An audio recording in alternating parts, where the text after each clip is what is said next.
Video atar bu saya mau dapat sih sekarang.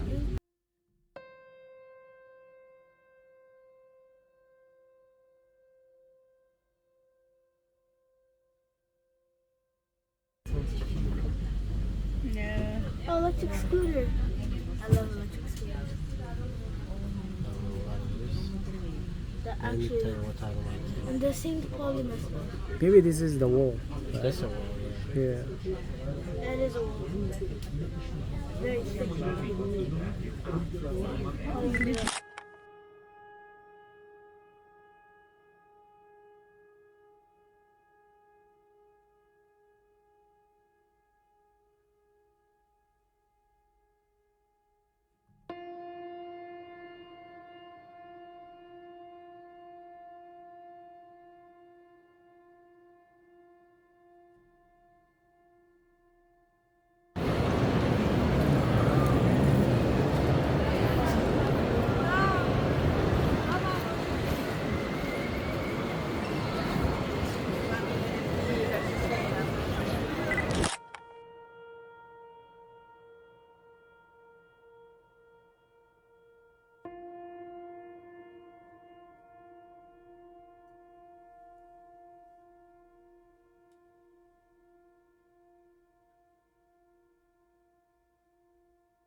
Look at this, guys.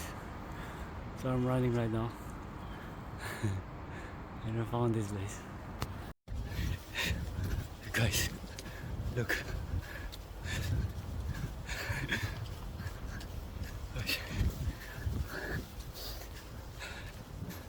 Look at the view.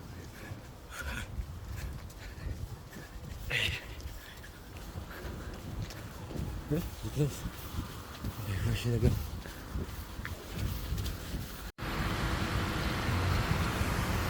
Oh, there's a fountain. Yeah. Wow. What is this place? Oh god.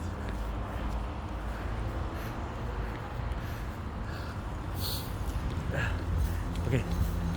It's quite cold right now. So I'm doing 5-kilometer run. But look at this. Oh my god. Wow. Wow. Oh. Look at this place.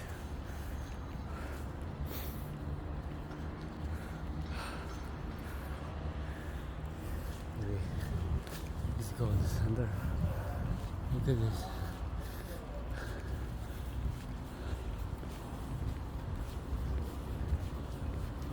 Capitol Museum. Oh. Wow.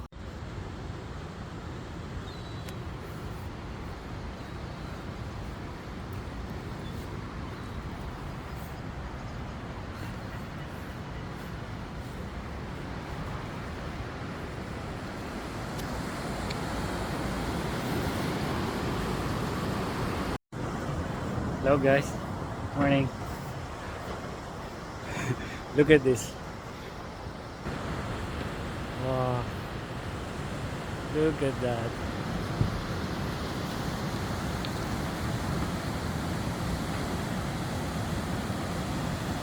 Wow.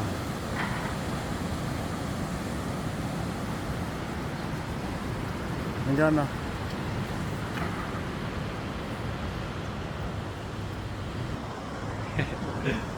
I'm having a 5K run.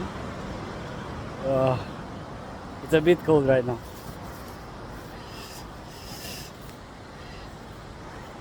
Nice view, right? Wow.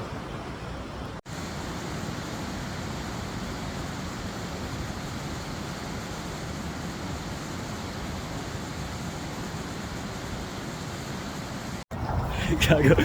Lamig. Lamig. Hindi kasi ako ito. That's good. That's good. Let's go. Ta-da! I'm in the Colosseum. Look at that. Let's go. Let's go. Maybe we should go around. Yeah.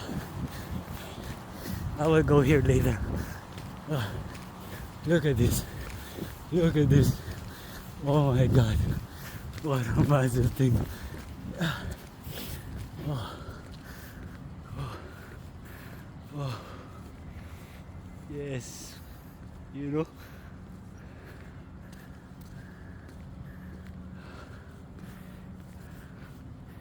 Oh. My friend told me to go here early. Later. Once it open. Because I know, see? There's only a few people.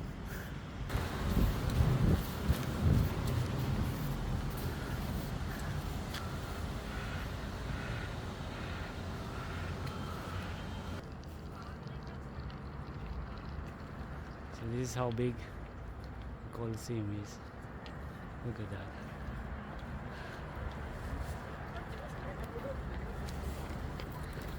Yeah. Okay, I'll be crossing now.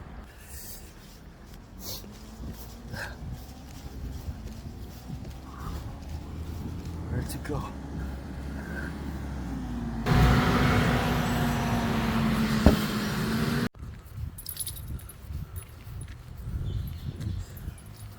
Piazza Martin Lutero.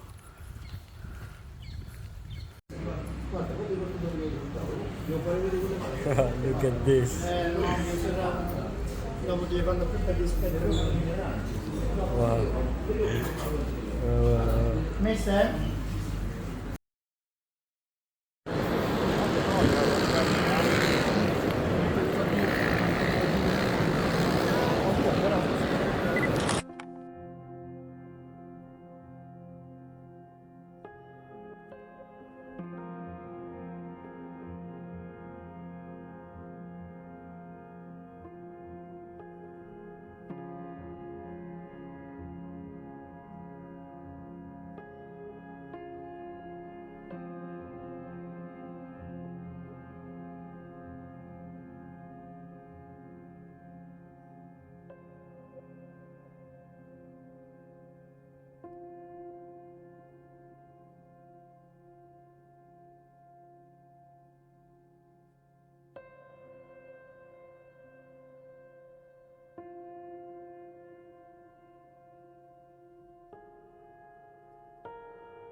This.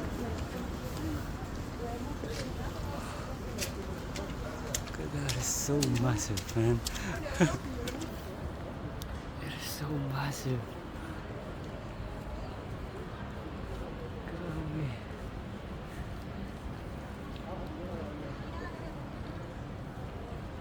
Ito yung gaano kalaki.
e consacra il Tempio della tua gloria, dimora dello Spirito Santo.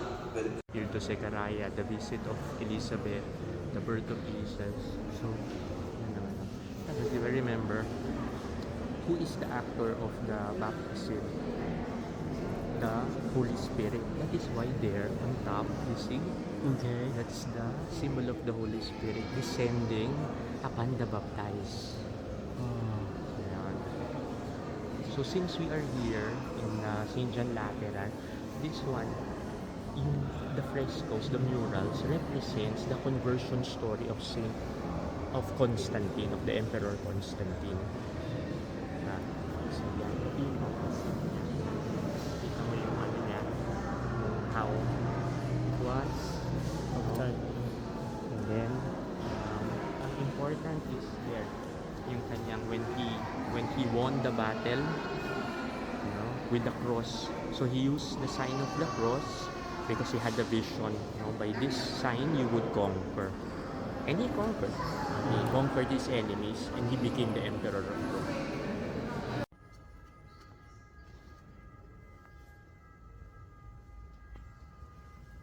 So that one is still the original one. So here's the mosaics.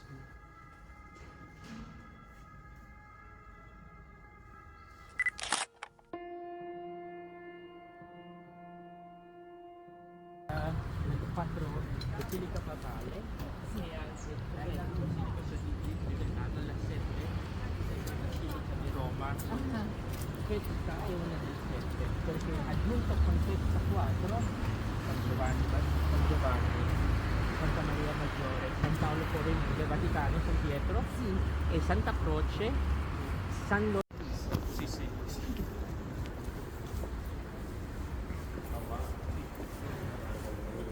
Il viso è ancora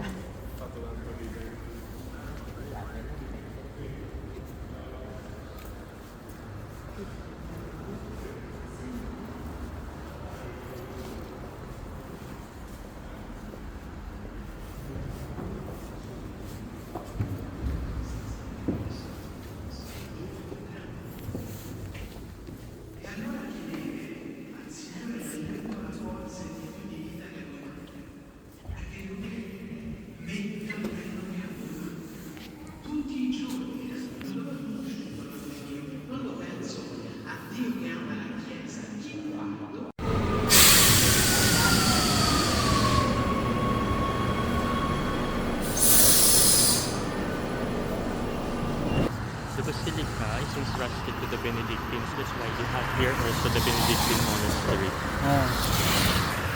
The Basilica is there. When you see the facade, it looks small here, but when we go to the other side,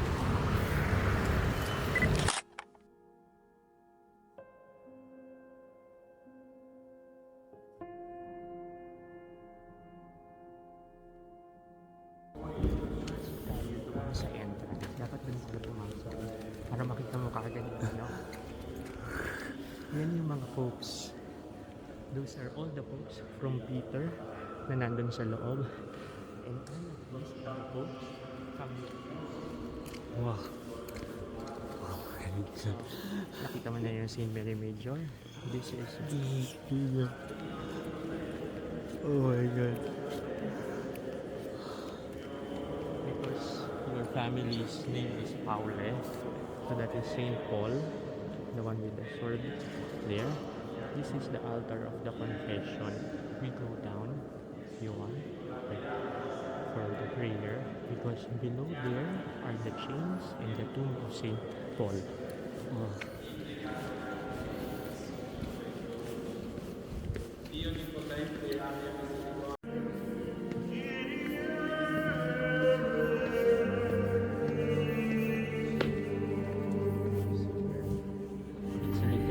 This is the Pauline flame, the eternal Pauline flame. This flame is never turned out. So it never goes out. No. So there is always someone who is in charge to make sure that it's always open. Those are the chains that the captivity, no? When during the imprisonment of Saint Paul.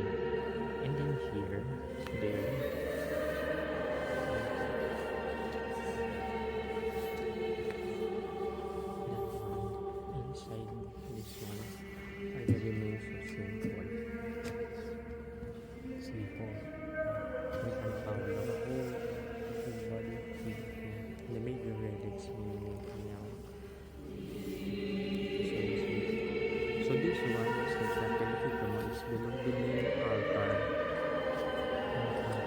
This basilica also is known as the Basilica usually where the prayer for Christian unity is being prayed always during the conversion of St. Paul. So there you see that's the first Pope, St. Peter, and then it goes around. All of these are being, and that is the recent Pope, St. Pope Francis. Oh, yeah. So Pope Francis, Pope Benedict, John Paul II.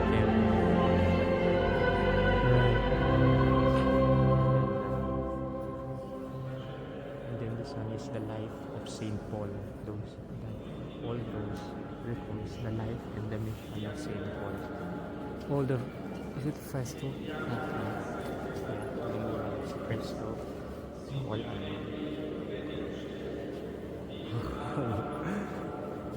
so I thought you here because pray for your family because you're connected with St. Paul like a family.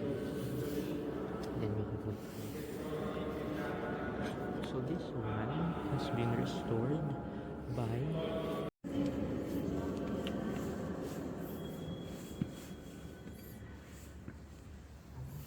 the treasure of this basilica is this one.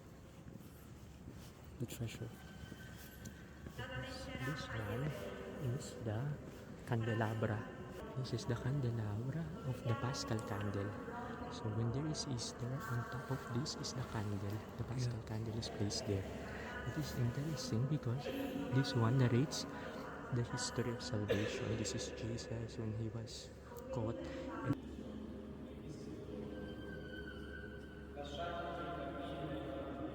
There, the representation of the evangelist, Saint Luke with the bull, Saint Matthew the person, Saint Mark the lion, and then the eagle, Saint John. So popes all throughout the year. So when you see the Barberini, there's the Pope Urban. This one, he is the one, Urbanus VIII. So he is the one, the Barberini. And then there's also, I forgot who is the one of the Medicis, because the Medicis also, they have a Pope. And then the Pope that is near on Monday, October 7th is Our Lady of Rosary, where we had after when it won the battle against the Turks, the Ottoman Turks and the Christians, the one who asked the people to pray the Rosary, and because of that we had the Merry Help of Christians. Pope Pius V, where you have his relics in Santa Maria Maggiore. Oh, yes. Yeah. Yun siya. See, yeah, that one. Yung pinaka corner.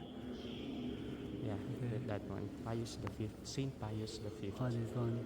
Yeah, he's the one who inserted Merry Help of Christians in the litany. Oh.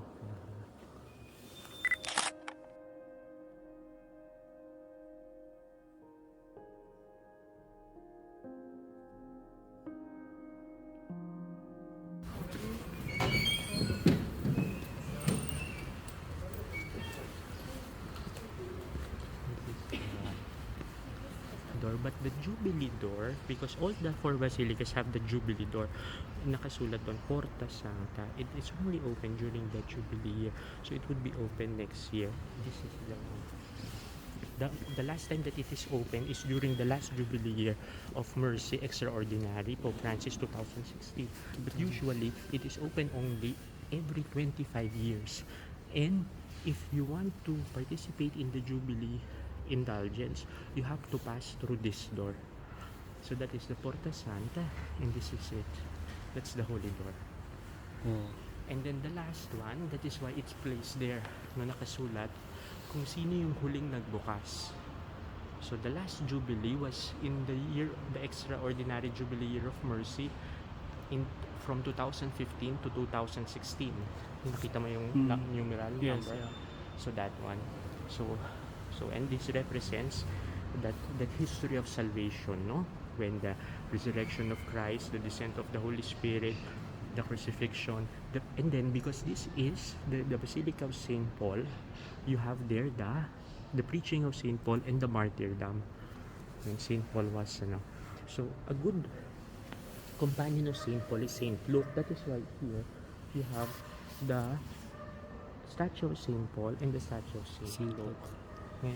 So this is Saint Luke, Okay. San Lucas, and the evangelist, and he is the one who wrote also, according to tradition, the Acts of the Apostles. So technically, he was writing the story of Saint Paul, because the Acts of the Apostles narrates the story of Saint Peter and Saint Paul, but more of Saint Paul. So this is the In the sunset. beautiful to take the beautiful, because now it's setting down. Yeah. Wow. You have to take, this is the iconic photo, you have to have photo there in the center. Kasi kung hindi tayo nag-shortcut, dito dapat tayo pumasok. Wow. Look at that. That's the facade of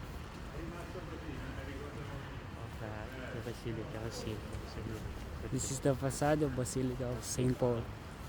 Saint Paul outside the walls, it's called, because it's outside the walls.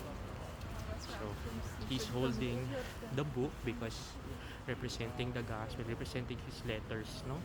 And then the sword, which represents his martyrdom.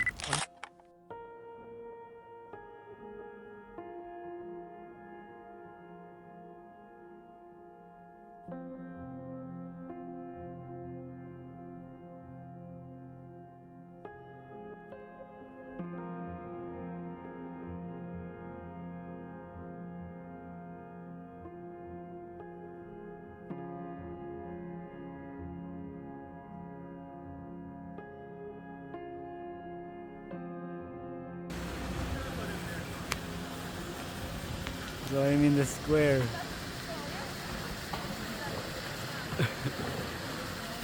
Wow.